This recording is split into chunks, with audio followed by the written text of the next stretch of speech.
lapangan penyelidikan kefilsafatan yang paling kuno.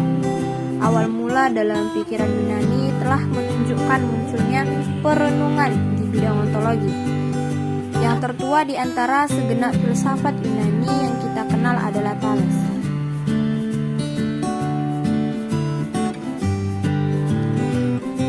Dalam persoalan ontologi, orang menghadapi persoalan bagaimanakah kita menerangkan hakikat dari segala yang ada ini.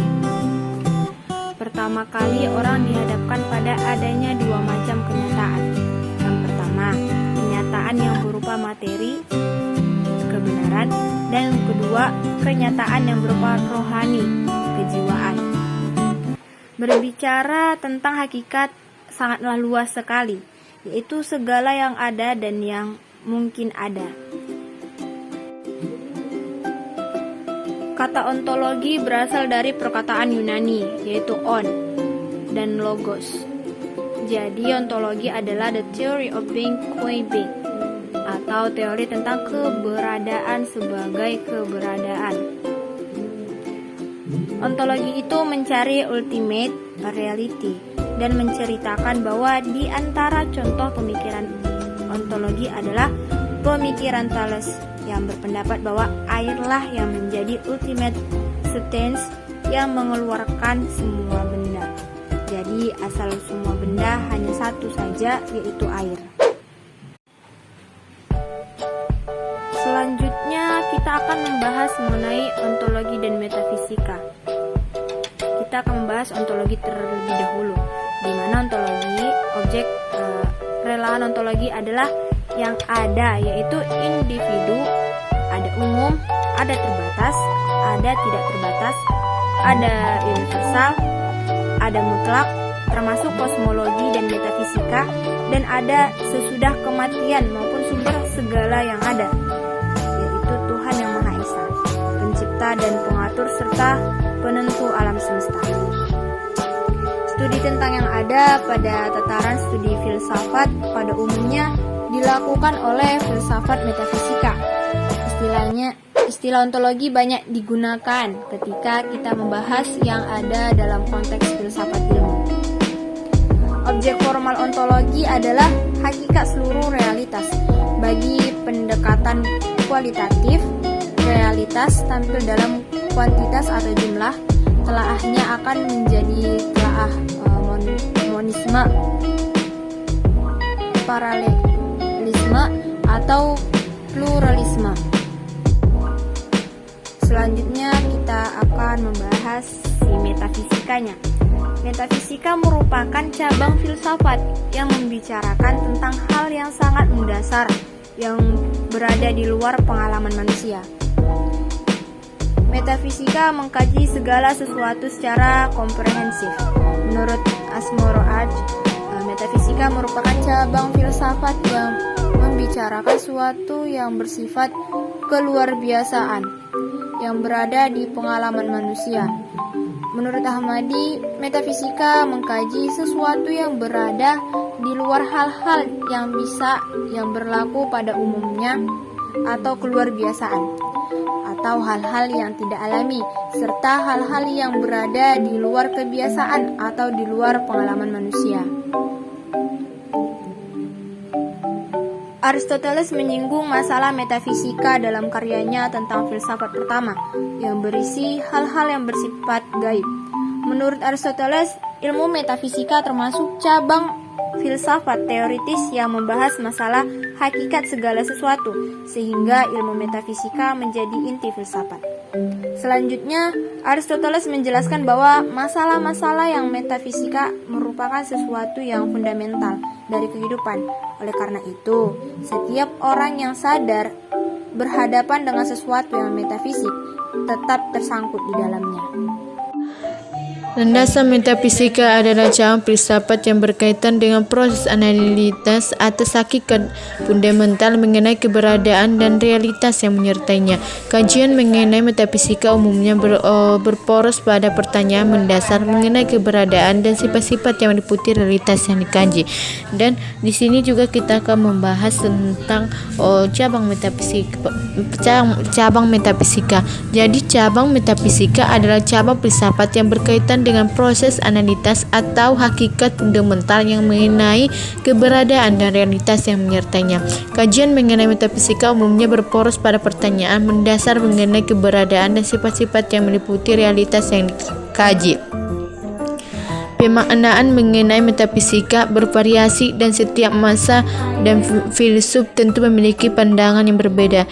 Secara umum, topik analisis metafisika meliputi pembahasan mengenai eksistensi, keberadaan aktual, dan karakteristik yang menyertai ruang dan waktu, relasi antara keberadaan seperti pembahasan mengenai kausalitas, posibilitas, dan pembahasan metafisis lainnya. Selanjutnya, saya akan menjelaskan yaitu berkebenaran metafisika. Metafisika atau ontologis berpikir dengan suatu agama. Agama selalu berpikir tentang ada atas dasar iman atau keyakinan. Filsafat ilmu ontologi tidak mengajak berdebat antara ilmu dan iman. Ontologi hendak meletakkan dasar keilmuan. Dalam filsafat ilmu Jawa, misalnya ada pemikiran ontologi. Benarkah Tuhan itu tidak tidur? Jawaban atas realitas abstrak ini perlu dijawab secara ontologisme melalui perenungan ilmiah. Masalahnya, ketika orang membenarkan hasil renungannya tentang Tuhan dan tidur, berarti Tuhan itu mengenal lelah dan kantuk. Jika hal ini benar, berarti Tuhan itu apa bedanya dengan manusia? Hal-hal tersebut semakin memperjelas ontologi sebagai cabang filsafat ilmu yang mencoba mencermati hakikat keilmuan. Membahas ilmu dari dasar keilmuan itu ada bentuk ilmu, wajah ilmu, serta perbandingan satu ilmu dengan yang lain akan menuntun manusia berpikir ontologis. Ontologi atau metafisika menjadi pijakan manusia berpikir kritis tentang keadaan alam semesta yang sesungguhnya. Itulah esensi dari peta jagat raya yang misterius penuh dengan teka-teki. Ilmu itu telah tertata sistematis dengan pengalaman metodologi yang rapi. Sebelum menjadi ilmu, sebenarnya masih berupa pengetahuan. Pengetahuannya itu keseluruhan yang diketahui yang belum tersusun, baik mengenai metafisik maupun fisik. Pengetahuannya itu informasi yang berupa common sense, masih terserak dan umum. Pengetahuan itu juga pengalaman manusia. Pengalaman yang mantap akan menjadi ilmu pengetahuan ilmu. Ilmu seperti lidi yang sudah diraut dan telah menjadi sekumpulan sapu lidi. Sedang pengetahuan seperti lidi yang masih berserakan di pohon kelapa, di pasar, di tempat lain yang belum tersusun dengan baik. Dengan ontologi, orang akan mampu membedakan mana ilmu dan mana pengetahuan, mana ilmu pengetahuan dan mana non-ilmu. Pemahaman tentang arti dan hakikat filsafat itu sendiri akan menjadi lebih jelas bila dilihat dalam posisi perbandingan dengan ilmu lain. Ontologi sebagai cabang filsafat ilmu telah melahirkan sekian banyak aliran ontologisme. Tiap aliran ontologi biasanya memegang pokok pikiran yang satu sama lain saling mendukung dan melengkapi. Beberapa aliran dalam bidang ontologi yakni realisme, naturalisme, dan empirisme. Aliran ini yang membangun pemikiran para ahli filsafat ilmu untuk memahami esensi suatu ilmu. Ilmu itu dapat ditinjau dari tiga aliran, itu untuk menemukan hakikat. Atas dasar ketiga aliran tersebut, ontologi selalu memiliki ciri-ciri khusus. Setiap aliran memberikan gambaran luas suatu cabang keilmuan.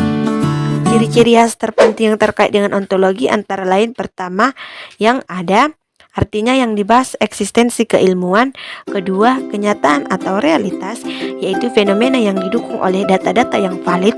Ketiga, eksistensi, yaitu keadaan fenomena yang sesungguhnya yang secara hakiki tampak dan tidak tampak.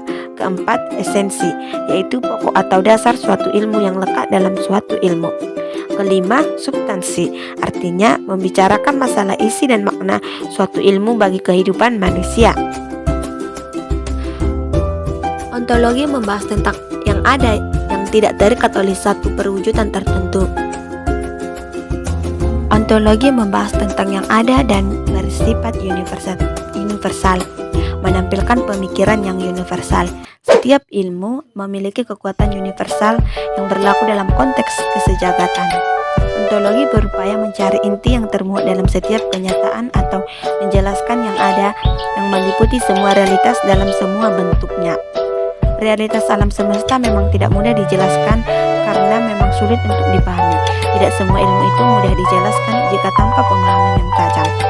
Dasar ontologi ilmu mencakup seluruh aspek kehidupan yang dapat diuji oleh panca indera manusia.